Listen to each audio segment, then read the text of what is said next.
Some people spend their whole lives searching for where they belong. I discovered the truth on my first day cleaning someone else's mansion. The morning fog clung to the winding road like a living thing as the shuttle bus carried me farther away from Boston than I had ever been. I sat by the window with my backpack on my lap and watched endless rows of pine trees blur past beneath a gray October sky. At 25 years old, I had cleaned apartments, hotels, and office buildings, but never a place like Blackwood Manor. The job posting had seemed almost unreal. Full-time live-in housekeeping. Excellent benefits. Double the salary I was making at the downtown hotel. Too good to be true, my friend Rachel had warned me. Maybe she was right. My fingers tightened around the folded employment papers resting inside my bag. People like me didn't usually get lucky. Growing up in foster care had taught me that much. Opportunities came with conditions. Kindness came with expectations. And every beautiful thing usually hit a crack somewhere beneath the surface. The bus finally turned through a pair of massive iron gates. My breath caught in my throat. The estate stretched across rolling hills like something from an old movie. Stone walls, tall windows reflecting the cloudy sky. Perfect gardens that somehow still looked beautiful despite the approaching winter. It wasn't a house. It was a kingdom. The driver let out a low whistle. "Must be nice," he muttered. I couldn't disagree. By the time I stepped onto the gravel driveway, a cold breeze had already slipped beneath my coat. The front doors opened before I reached them. An older woman with silver hair stood waiting. Her navy uniform looked flawless. Her posture was straighter than most military officers. "Claire Bennett?" she asked. "Yes, ma'am. I'm Margaret, head housekeeper. Follow me." The entrance hall was larger than my entire apartment building. Crystal chandeliers hung overhead. Marble floors stretched beneath my feet. Every step echoed through the enormous space. I tried not to stare. Failed immediately. Margaret noticed. "You'll get used to it." I doubted that. We passed through long hallways lined with portraits and antique furniture. Everything smelled faintly of cedarwood and fresh flowers. The silence felt different here. Not peaceful. Controlled. Like the entire house was holding its breath. Then it happened. We rounded a corner and entered a sunlit corridor overlooking the eastern gardens. A young maid carrying a silver tray stepped toward us. She looked up, saw me, and froze. The tray slipped from her hands. Porcelain shattered across the floor. The sound exploded through the hallway. For several seconds, nobody moved. The maid stared at me as if she had seen a ghost. Her face drained of color. Margaret immediately rushed forward. "Emily." The girl blinked rapidly. I'm sorry." But her eyes never left mine. Not once. Something cold crawled down my spine. "Are you okay?" I asked. Emily swallowed hard. "Yeah." Her voice barely worked. "You just surprised me." She quickly knelt to gather the broken pieces. Margaret's expression remained strangely tense. "Go to the kitchen," she told the girl. "I'll handle this." Emily stood and hurried away without another word. Yet before disappearing around the corner, she glanced back at me one final time. The look in her eyes made my stomach tighten. Fear. Not surprise. Fear. I turned toward Margaret. Did I do something wrong? For the first time since meeting her, she hesitated. Only for a second, but I noticed. Then she forced a small smile. "No, Claire." Her gaze drifted briefly toward a closed hallway at the far end of the mansion. "Not at all." And somehow, that answer unsettled me far more than the broken dishes. I told myself Emily had simply been having a bad day. That explanation lasted exactly 3 hours. The remainder of my afternoon passed in a blur of polished wood, spotless windows, and instructions that felt more like rules than training. Margaret showed me guest rooms larger than any apartment I had ever rented. She explained cleaning schedules with military precision and introduced me to a handful of staff members who smiled politely but seemed strangely cautious around me. Every conversation felt incomplete, as though everyone knew something they had agreed never to discuss. By 5 o'clock, my feet ached and my head felt heavy with information. The mansion seemed endless. Every hallway connected to another hallway. Every staircase led somewhere unexpected. It was easy to get lost. I learned that quickly. The sun was beginning to set when Margaret assigned me one final task: dusting a row of unused sitting rooms on the second floor. The rooms were beautiful and untouched, filled with antique furniture covered in protective cloth. The air smelled faintly of old books and lavender. I finished faster than expected and decided to take the nearest hallway back toward the staff wing. 10 minutes later, I realized I had absolutely no idea where I was. The corridor around me was different from the rest of the house. Narrower, quieter, the lighting softer. Even the temperature felt cooler. My footsteps echoed against dark hardwood floors. I checked my phone. No signal. Of course. I sighed and continued walking until I reached a large oak door at the end of the hallway. Unlike every other door in the mansion, this one stood completely alone. No paintings, no furniture, no decorations. Just a single brass plaque mounted beside the frame. Private. Do not enter. I stopped. Every instinct told me to keep moving. Instead, I stared at the door. Something about it felt wrong. Not dangerous. Familiar. The sensation made no sense. I had never been here before. Yet standing there, I felt a strange pressure in my chest. Like remembering a dream I could not quite reach. Before I could talk myself out of it, I stepped closer. The brass handle gleamed beneath the wall sconce. I did not touch it, but I noticed something else.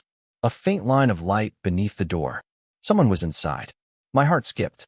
I quickly backed away. That was when I heard footsteps approaching from behind me. Fast footsteps. I turned. Margaret appeared around the corner. The moment she saw where I was standing, her expression changed. Not fear this time. Alarm. Real alarm. Claire. Her voice was sharper than I had ever heard it. What are you doing here? I got lost. The words came out faster than intended. I was trying to find the staff stairs. Her shoulders relaxed slightly, but not completely. She glanced toward the door before looking back at me. This wing is off limits. Why? The question slipped out before I could stop it. For a second, neither of us spoke. Then she forced a professional smile. Certain parts of the house are private. For Mr. Blackwood? At the mention of his name, something flickered across her face. Yes. I nodded. Yet even then, it felt like only part of the answer. We began walking back toward the main staircase. Neither of us spoke for several moments.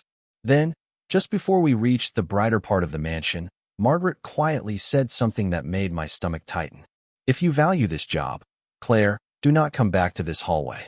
I looked over my shoulder one last time. The oak door stood exactly where I had left it. Silent. Unmoving.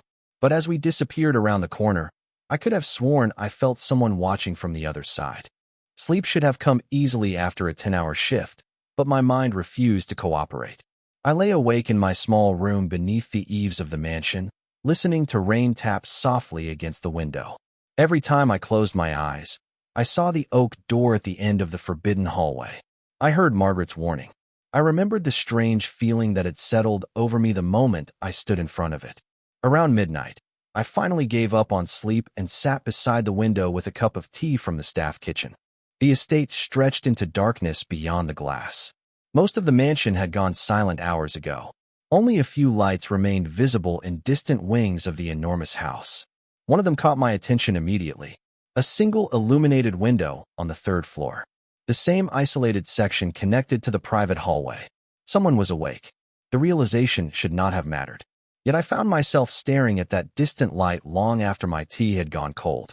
The next morning arrived gray and rainy. By breakfast, the entire staff seemed busier than usual. Fresh flowers appeared throughout the mansion. Additional security vehicles rolled through the front gate. Even Margaret seemed more tense than normal. Finally, curiosity got the better of me. What is happening today? I asked while folding linens in the laundry room. An older groundskeeper named Walter glanced toward the doorway before answering. Mr. Blackwood is coming home. The words immediately drew my attention. During orientation, I had learned surprisingly little about the owner of the estate. Ethan Blackwood was one of the wealthiest men in the country. His company appeared constantly on financial news programs. Yet despite living in his mansion, I had not seen him once. He does not live here? I asked. Walter chuckled softly. Not often. Business keeps him traveling. Before I could ask another question, Margaret entered the room and the conversation ended instantly. Nobody said another word. By late afternoon, rain hammered against the tall windows as dark clouds rolled across the hills. I spent hours cleaning one of the formal reception rooms near the grand staircase. The room looked perfect by the time I finished. Every surface gleamed. Every cushion sat precisely in place. I was gathering my supplies when I noticed something unusual. A narrow side door stood partially open. I was almost certain it had been closed earlier. Through the opening, I could see a smaller sitting room beyond. Curious, I stepped inside. Dust floated through beams of pale light. Unlike the formal rooms downstairs, this space felt personal. Lived in. Books lined the shelves. Family photographs rested on tables. A piano stood near the far wall. Then I saw the portrait. My breath caught. The painting hung above the fireplace. It showed a young woman standing in a garden beneath spring sunlight. She looked no older than 25. Her blonde hair rested against her shoulders. Her eyes were a familiar shade of blue-gray. For several seconds, I simply stared. The resemblance was impossible to ignore. She looked like me. Not exactly, but enough to make my pulse quicken. Similar eyes. Similar smile. Similar features. The sensation was so unsettling that I stepped closer without thinking. A small brass plaque sat beneath the frame. My eyes moved across the engraved letters. Eleanor Hartwell, 1994 to 2019. The room suddenly felt colder. And just as I reached toward the plaque, a deep voice behind me broke the silence. Who allowed you in here? The sound of his voice hit me before I had time to turn around. Calm, deep, controlled. The kind of voice that did not need to be raised to command attention. My heart jumped into my throat. I slowly lowered my hand and faced the doorway. For a moment, neither of us spoke. Ethan Blackwood stood framed by the soft light from the hallway. He was taller than I expected, easily over 6 feet, dressed in a charcoal suit that looked perfectly tailored despite the storm outside. Dark hair, sharp features, eyes that seemed to notice everything at once. The photographs I had seen online had not prepared me for the reality of him. There was something different about seeing power in person. It changed the air around a room. I am sorry, I said quickly. The door was open. I did not realize this room was private. His gaze shifted past me toward the portrait above the fireplace. For an instant, something unreadable crossed his face. Not anger, something older. Then his eyes returned to me. Most people do not wander into rooms they know nothing about. The comment should have sounded harsh. Instead, it sounded tired. I swallowed. You are right. Silence settled between us. Rain tapped softly against the windows. Somewhere deeper in the mansion, a grandfather clock chimed the hour. Ethan took several steps into the room. His attention moved briefly to the portrait. The shift in his expression was subtle, but impossible to miss. The cold confidence vanished for a fraction of a second, replaced by something closer to sadness. Who was she? I asked before I could stop myself. The question escaped on instinct. His jaw tightened almost immediately. I regretted it the moment the words left my mouth. That is not a conversation for today. His answer was polite. Final. I nodded. Of course. I expected him to leave. Instead, he continued studying me with an intensity that made me increasingly uncomfortable. Not because it felt threatening, because it felt familiar, like he was trying to remember something. The sensation made no sense. We had never met. Finally, his gaze lowered toward my neck. I had forgotten about the necklace. My fingers instinctively moved to the small silver pendant resting beneath my uniform collar. I had worn it for as long as I could remember. The only thing left behind with me when I entered foster care. Ethan froze. Completely. The change was so sudden that I almost thought I imagined it. His eyes locked onto the necklace. The color drained slightly from his face. For several seconds, he did not blink. He did not move. The room became impossibly quiet. Then he took one slow step closer. Where did you get that? His voice sounded different now. Tighter. I looked down at the pendant. This? Yes. I have always had it. My pulse quickened. Why? He did not answer immediately.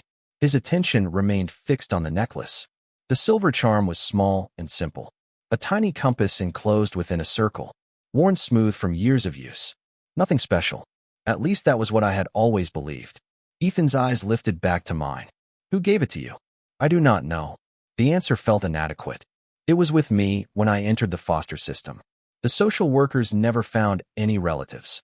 Something shifted behind his eyes. Surprise. Confusion. Maybe even disbelief. Then, just as quickly, it disappeared. The billionaire standing in front of me seemed to rebuild every wall around himself in an instant. You should return to your duties, Claire. His tone had become professional again. Controlled. Yes, sir. I turned toward the door, relieved to escape the strange tension filling the room. But before I crossed the threshold, he spoke once more. Claire. I looked back. His gaze had returned to the portrait above the fireplace. Do not tell anyone about this conversation. My stomach tightened. Why? Ethan remained silent for several seconds. Then he quietly said 6 words that followed me long after I left the room. Because some secrets change everything. The next 3 days felt different. Not because anyone said anything. Because everyone stopped saying things the moment I entered a room. I noticed it during breakfast when 2 staff members abruptly changed subjects as I approached the table. I noticed it again in the laundry room when Emily looked at the necklace around my neck and nearly dropped a basket of towels for the second time. Even Margaret seemed unusually watchful. It was as if the entire mansion had become aware of something I did not understand. The only person who behaved normally was Ethan Blackwood. Or at least he appeared to. I saw him only in passing. Once crossing the main foyer while speaking quietly into a phone. Another time standing beside a window overlooking the gardens with a stack of documents under his arm. He never acknowledged me directly. Yet more than once I caught him looking in my direction before quickly turning away. By Thursday evening, curiosity had completely replaced common sense. I needed answers. The rain had finally stopped, leaving the estate wrapped in cold autumn air. Most of the staff had finished dinner and returned to their duties. I volunteered to organize storage shelves in the West Library simply because it allowed me access to one of the oldest rooms in the mansion. Books filled every wall from floor to ceiling. Some looked older than the country itself. Dust floated through shafts of golden light as I worked quietly among the shelves. An hour passed before I found it. A large leather-bound photo album tucked behind a row of history books. It was not hidden exactly, just forgotten. My heart quickened as I opened the cover. Decades of photographs filled the pages. Family gatherings, holiday parties, charity events, business celebrations. The Blackwood family seemed to have documented everything. I carefully turned page after page. Then I found her. Eleanor Hartwell, the woman from the portrait. She appeared throughout the album, smiling beside Ethan. Standing in gardens. Attending galas. Sitting beneath summer sunlight. She looked happy. And every photograph deepened the unsettling resemblance. The similarities were impossible to ignore now. Similar eyes, similar hair color, similar facial features. Not identical, but close enough that strangers might have mistaken us for relatives. My fingers paused on a photograph taken near a lake. Eleanor stood beside Ethan, laughing at something outside the frame. Around her neck hung a necklace. My breath caught. It looked exactly like mine. The same silver compass. The same circular design. The same tiny engraved markings around the edge. My pulse began hammering. That was impossible. Slowly, I touched the pendant resting against my chest. Then I looked back at the photograph. The 2 necklaces matched perfectly. A chill spread through my body. I quickly turned the page. Another photograph. The necklace again. And another. The same pendant appeared over and over. Suddenly a voice spoke from behind me. I was wondering how long it would take before you found that. The album nearly slipped from my hands. I spun around. Walter stood several feet away holding a dust cloth. His expression carried none of the surprise I expected. Instead, he looked almost resigned, like a man who had spent years waiting for something inevitable. Walter, I whispered. Who was Eleanor Hartwell? The older groundskeeper stared at the photograph for a long moment. Then his eyes moved to the necklace around my neck. What he said next made my blood run cold. The better question, Claire, is why you are wearing something that was buried 20 years ago. For several seconds I could not breathe. The library seemed to shrink around me as Walter's words echoed through my mind. Buried 20 years ago. My fingers tightened around the silver compass hanging from my neck. That is impossible, I whispered. I have had this my entire life. Walter looked older suddenly. Not physically, just tired. The kind of tired that comes from carrying a secret for too many years. He carefully closed the photo album and rested one weathered hand on the cover. That necklace belonged to Eleanor, he said quietly. Everyone in this house knew it. She never took it off. I shook my head. Then there must be another one. There was only one. Rain tapped softly against the library windows. Somewhere beyond the shelves, the grandfather clock marked another passing minute. Walter glanced toward the doorway as though checking that we were alone. You need to stop asking questions, Claire. No, the answer surprised even me. Not anymore. My voice was shaking, but I continued. First the portrait, then Mr. Blackwood's reaction. Now this. Nobody will tell me what is happening. Walter sighed heavily. Because some truths create more pain than answers. Then let me decide that. For a long moment, he simply stared at me. Finally, his expression softened. Your mother? What was her name? The question caught me off guard. I do not know. Saying it out loud still hurt after all these years. The foster records listed me as Claire Bennett. They never found any relatives. Walter's face lost what little color remained. No relatives? None. Silence followed. The old groundskeeper looked genuinely unsettled now. Before he could respond, footsteps sounded in the hallway outside the library. Walter immediately stepped away from me. The change was instant. His expression closed. His shoulders straightened. By the time Margaret appeared in the doorway, he looked like a man discussing gardening schedules. Her eyes moved between us suspiciously. Claire, Mr. Blackwood wants to see you. My stomach dropped. Me? Immediately. Neither Walter nor Margaret said another word during the walk across the mansion. The silence felt heavier than any conversation. By the time we reached Ethan's private office, my pulse had become impossible to ignore. Margaret knocked once before opening the door. The office was larger than my entire apartment back in Boston. Floor-to-ceiling windows overlooked the dark gardens. Bookshelves lined the walls. A fire crackled quietly in the stone fireplace. Ethan stood beside his desk reading a document. He looked up as I entered. Thank you, Margaret. The door closed behind me. Suddenly, we were alone. Ethan set the papers aside and studied me carefully. You were in the library. It was not a question. Yes. Looking through family records. I hesitated. I found a photograph. His jaw tightened slightly. Of Eleanor. Again, not a question. The room fell silent. Finally, Ethan walked toward the window and stared into the darkness beyond the glass. Tell me something, Claire. His voice sounded distant. Before coming here, had you ever seen that necklace on anyone else? No, he nodded slowly. Then he reached into a desk drawer and removed a faded photograph. When he handed it to me, my entire world tilted. The woman smiling beside Eleanor looked exactly like the face I had seen every night in my oldest childhood dream. My fingers trembled as I stared at the photograph. The woman standing beside Eleanor could not be real. She looked exactly like the face that had appeared in fragments throughout my childhood. A woman smiling beneath sunlight. A woman whose voice I could never quite remember when I woke up. A woman reaching toward me across dreams that always vanished before I could hear what she was trying to say. Who is she? I whispered. Ethan remained silent for several seconds. The fire crackled softly behind us. Outside, wind brushed against the windows. Finally, he answered. Her name was Amelia Hartwell. My eyes moved from the photograph to his face. Hartwell. Ethan nodded. Eleanor's younger sister. The room suddenly felt smaller. I do not understand. Neither do I, he admitted quietly. That surprised me more than anything else. Men like Ethan Blackwood were supposed to have answers. Yet standing in front of me now, he looked like someone confronting a mystery he had spent years trying to forget. I looked back at the photograph. Amelia appeared younger than Eleanor, maybe by 5 or 6 years. The resemblance between the sisters was obvious. Yet there was something else. The longer I stared, the more details emerged. The shape of her eyes, the curve of her smile, the way she tilted her head slightly toward the camera. My stomach tightened, because I was not just looking at a stranger anymore. I was looking at someone who resembled me far more than Eleanor ever had. What happened to her? I asked. Ethan's gaze drifted toward the rain-darkened gardens. She disappeared. The words landed heavily between us. Disappeared? 20 years ago. He folded his arms. No explanation. No goodbye. One day she was here. The next day she was gone. And nobody found her. No. I struggled to process everything. Then why have I never heard of her? Ethan gave a short, humorless smile.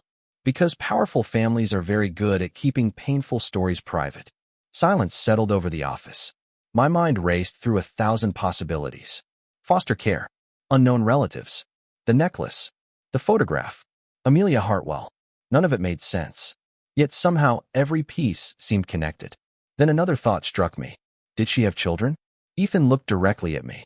For the first time since entering the office, genuine emotion crossed his face.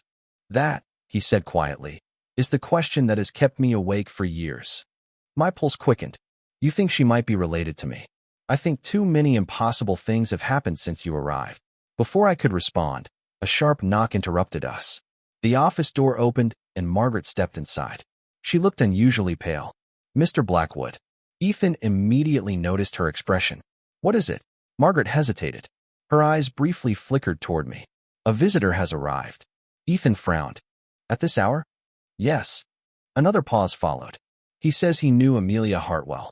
Every sound in the room seemed to disappear. My heart hammered against my ribs. Ethan slowly straightened. What is his name? Margaret swallowed. Daniel Reeves. The name hit me like a lightning strike because it was the same last name written on the only faded birth certificate I had ever seen as a child. The name echoed through my mind long after Margaret stopped speaking. Daniel Reeves. My hands felt suddenly cold.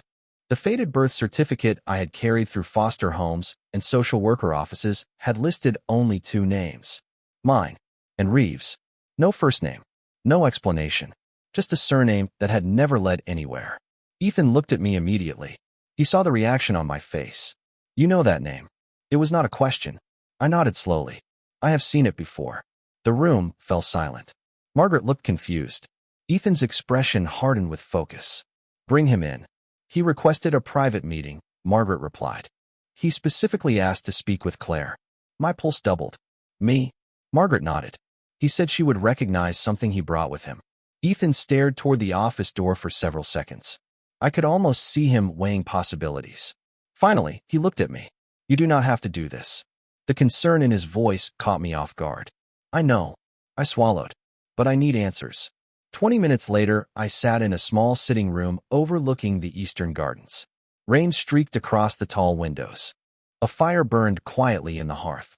Ethan stood near the doorway, while Margaret remained outside. Nobody spoke as we waited. Then the door opened. The man who entered looked to be in his late 60s. Gray hair, weathered face, heavy coat damp from the rain. He moved carefully, as though carrying years on his shoulders. The moment his eyes found me, he stopped walking.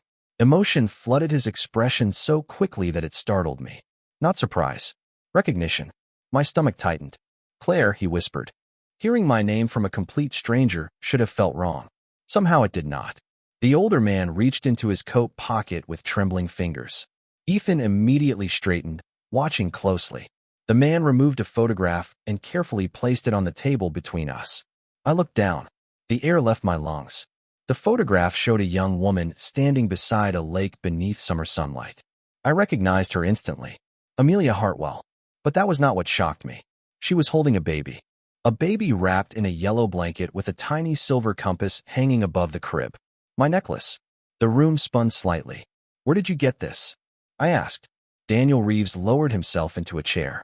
Because I took it. The answer struck like thunder. Ethan stepped forward. Explain. Daniel never looked away from me. Tears gathered in the corners of his eyes. 20 years ago, Amelia asked me for help. She was frightened. She said people were looking for her. She wanted to disappear. Every muscle in my body tensed. Why? Daniel shook his head. That part was never explained. His gaze dropped to the photograph. But she trusted me with the most important thing in her life. Silence swallowed the room. Then he looked directly into my eyes. She trusted me with her daughter. The words seemed to hang in the air long after Daniel stopped speaking. Nobody moved. Nobody breathed. The fire crackled softly behind us, but even that sound felt distant. I stared at the older man across the table, searching his face for any sign that this was some kind of mistake. My mother? I finally whispered. Daniel nodded slowly. Tears filled his eyes. Yes. My chest tightened so hard it almost hurt. 25 years of questions. 25 years of empty records, dead ends, and missing names. And suddenly a stranger was sitting in front of me, claiming to know the truth. Ethan remained silent beside the window. His expression had become unreadable again, but I could see the tension in his shoulders. He was listening to every word. Tell me everything, I said. Daniel lowered his gaze to the photograph. Amelia arrived at my farm during a storm. She was carrying you. You were only a few months old. His voice trembled slightly. She looked exhausted, frightened, like someone who had not slept in weeks. I swallowed hard. What happened then? Daniel hesitated. She asked me to protect you. The room fell silent again. Protect me from what? He slowly shook his head. She never explained. Frustration rose inside me immediately. Everybody keeps saying that. My voice cracked despite my efforts to stay calm. Nobody explains anything. Daniel looked genuinely ashamed. I wish I had more answers. His eyes drifted toward Ethan. But Amelia made one thing very clear. Ethan straightened slightly. What? Daniel took a deep breath. She said if anyone from Blackwood Manor ever came looking for the child, I was supposed to trust them. The statement landed heavily. Ethan's expression changed immediately. Confusion. Surprise. Something deeper. She said that. Daniel nodded. Those were her exact words. My pulse hammered in my ears. Nothing made sense anymore. If Amelia had trusted the Blackwoods, why had she disappeared? Why had she hidden me? Why had nobody known I existed? Before anyone could speak, Daniel reached into his coat pocket again. This time he removed a small envelope. The paper looked old and worn around the edges. My stomach tightened instantly. She left this behind, he said quietly. I promised I would only deliver it when the time was right. Ethan stepped forward. Who is it addressed to? Daniel carefully turned the envelope over. A name appeared across the front in faded handwriting. The moment I read it, my heart nearly stopped. Ethan Blackwood. Silence filled the room. Daniel slowly placed the envelope on the table between us. The seal remained unbroken. Ethan stared at it without moving. 20 years. The letter had waited 20 years. My eyes moved between the envelope and Ethan's face. Whatever answers Amelia Hartwell had taken with her, they might finally be sitting only inches away. Then Ethan reached toward the letter and quietly said something that made every hair on my arm stand up. This cannot be possible. No one touched the envelope for several seconds. The fire continued to crackle softly, casting shifting shadows across the room while rain tapped against the windows. My eyes remained fixed on the faded handwriting. Ethan Blackwood. The letters looked old, deliberate, written by someone who never expected to explain herself twice. Ethan slowly picked up the envelope as though it might disappear if he moved too quickly. His fingers paused against the seal. Amelia's handwriting, he said quietly. I would recognize it anywhere. Daniel lowered his gaze. I never opened it. Ethan nodded once. Then, with a careful motion, he broke the seal. The sound seemed impossibly loud in the silent room. A single folded sheet of paper rested inside. He unfolded it slowly. As his eyes moved across the page, every trace of color drained from his face. My pulse quickened immediately. What does it say? Ethan did not answer. His eyes remained locked on the letter. He read the first lines again, then a third time. The billionaire who always seemed calm suddenly looked unsteady. Ethan, I whispered. Finally, he lifted his head. His voice sounded distant. She knew. Knew what? He looked directly at me. She knew someone was trying to erase her. The words settled heavily over the room. Daniel frowned. Erase her. Ethan lowered his eyes back to the letter.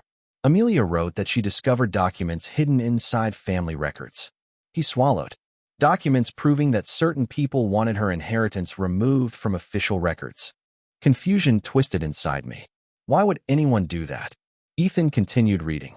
Because if Amelia disappeared, someone else would gain control of assets worth hundreds of millions of dollars.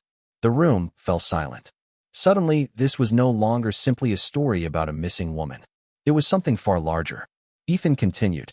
She wrote that she did not trust anyone except Eleanor. His voice softened slightly at the mention of the name, and she did not want her daughter growing up surrounded by people she feared. My breath caught. Daughter. The word changed everything. Ethan looked at me again. Amelia never intended to abandon you. The statement hit harder than I expected. For years I had convinced myself that whoever my mother was, she had chosen to leave. It had been easier that way. Simpler. Yet now another possibility stood in front of me. One filled with questions I was not prepared to answer. Daniel leaned forward. Is there anything else? Ethan turned to the final section of the letter. Suddenly he froze. Complete silence followed. What is it? I asked. Ethan stared at the page for several seconds before speaking. Amelia included a name. Every muscle in my body tightened. Whose name? He looked directly at me. The person she believed she could trust with her daughter's future if anything happened to her. My pulse thundered in my ears. Who? Ethan slowly lowered the letter. The firelight reflected in his eyes. Mine. The room seemed to tilt beneath me. For several seconds I could hear nothing except the steady rhythm of rain against the windows. Ethan Blackwood. The man standing only a few feet away. The owner of the mansion. The person who had unknowingly hired me weeks earlier. My mother had trusted him with my future before I was old enough to remember her face. The thought felt impossible. Why? I finally asked. Ethan lowered the letter slowly. His expression carried the weight of memories I could not see. I do not know. It was the truth. I could hear it in his voice. Daniel shifted uneasily in his chair. Amelia believed he would protect you. Ethan looked toward the fire. At the time, I was only 20 years old. A faint smile touched his face before disappearing. Not exactly the person anyone would trust with a child. But she did, I said quietly. He nodded. Neither of us spoke for a moment. Then Ethan unfolded the letter again and continued reading. His eyes moved carefully across the final paragraphs. Suddenly he stopped. A strange look crossed his face. There is more. My pulse quickened immediately. What? Ethan read silently for several seconds before speaking. Amelia wrote that if her daughter ever returned to Blackwood Manor, it would mean the truth had finally found its way home. The words settled over the room like falling snow. Home. I had spent my entire life searching for that word. Foster homes. Temporary homes. Shared apartments. Places to sleep. Places to survive. Never a place that truly belonged to me. Ethan continued reading. She said there would be one final piece of evidence. Daniel frowned. Evidence of what? Ethan's eyes lifted from the page. Evidence proving her daughter's identity beyond any doubt. Every muscle in my body tightened. Where is it? Ethan slowly turned the letter around. A simple sentence had been written at the bottom in faded ink. He read it aloud. The answer waits where Eleanor kept her heart. Silence followed. Daniel looked confused. So did I? But Ethan froze completely. His eyes widened ever so slightly. No, he almost whispered the word. It cannot be. What? I asked. Ethan folded the letter carefully and looked directly at me. The private wing. My stomach dropped. The forbidden hallway. The locked oak door. The place everyone avoided. Ethan was already moving toward the door. Eleanor's rooms have remained untouched for 20 years. Daniel slowly rose from his chair. You think something is hidden there? Ethan nodded. I think Amelia knew exactly where Eleanor would keep it. Outside, thunder rolled softly across the distant hills. The storm that had lingered all evening seemed to deepen. I stood as well, my heart pounding harder with every second. Whatever waited behind that locked door had been hidden for 2 decades. And somehow, every secret in this story seemed to be leading directly toward it. The walk to the private wing felt longer than it had the first time. Thunder rolled across the hills beyond the mansion while shadows stretched through the silent hallways. Nobody spoke. Ethan led the way with the old brass key Margaret had reluctantly retrieved from a locked cabinet. Daniel followed beside me, his expression tense and thoughtful. The farther we walked, the quieter the house seemed to become. By the time we reached the oak door at the end of the forbidden corridor, even the sound of the storm felt distant. Ethan stopped in front of the lock. For a moment, he simply stared at it. I have not opened this door in 20 years, he said softly. The admission surprised me. He looked down at the key in his hand before finally sliding it into the lock. The mechanism clicked. The sound echoed through the hallway. Then Ethan pushed the door open. A faint scent of lavender drifted into the corridor. My breath caught. The room beyond looked frozen in time. Soft, cream-colored curtains framed tall windows overlooking the eastern gardens. Books lined polished shelves. Fresh white sheets covered pieces of furniture. Everything appeared untouched, preserved, like someone had expected to return at any moment. I stepped inside slowly. The air felt different here, warmer somehow, more personal than any other room in the mansion. My eyes drifted across photographs resting on tables. Eleanor smiled from many of them, sometimes alone, sometimes beside Amelia, sometimes standing with Ethan when they were both much younger. The years between then and now suddenly felt enormous. Ethan moved toward a writing desk positioned beside the fireplace. Eleanor kept everything important here, he said. Daniel began searching nearby shelves while I wandered toward a small reading nook beside the windows. That was when I noticed it. A wooden chest hidden beneath a cushioned bench. Ethan. My voice barely rose above a whisper. He turned immediately. I pointed toward the chest. The billionaire crossed the room and knelt beside it. Dust coated the surface. The brass latch remained sealed. Carefully, he lifted the lid. Inside rested a collection of letters tied with ribbon, several journals, and a small silver box. My pulse quickened. Ethan reached for the box first. The lid opened with surprising ease. Inside lay a single folded document and a photograph. I picked up the photograph before anyone else could. The image showed Amelia holding a baby beneath a flowering tree. Written across the bottom in elegant handwriting were 5 simple words. Claire Hartwell, 6 months old. My hands began trembling. Daniel slowly unfolded the document. His eyes widened almost immediately. Ethan, the older man's voice cracked. Ethan took the paper and scanned the contents. Silence filled the room.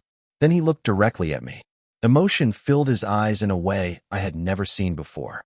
This is Amelia's notarized declaration. My heart hammered. What does it say? Ethan swallowed once. It confirms everything. The storm outside seemed to pause. Every sound disappeared. Then he spoke the words I had waited my entire life to hear. Claire, Amelia Hartwell was your mother.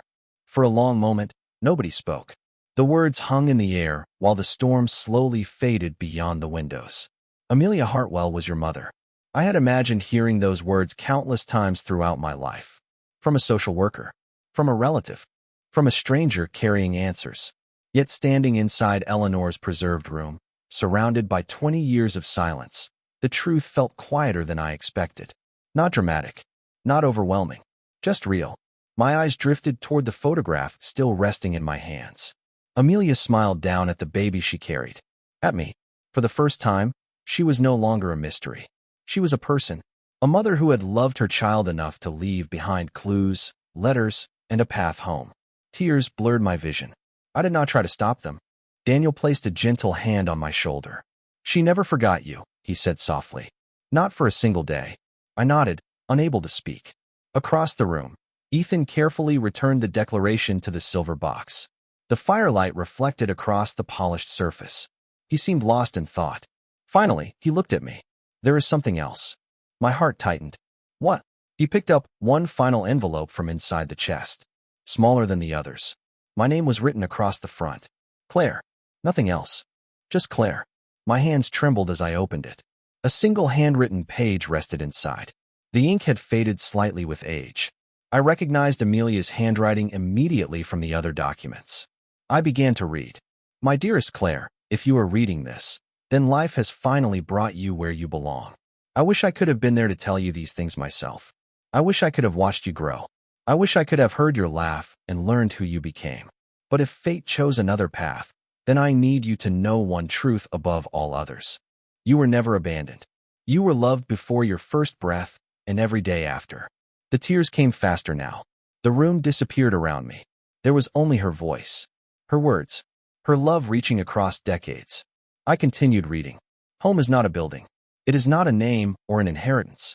Home is the place where your heart finally feels safe enough to rest.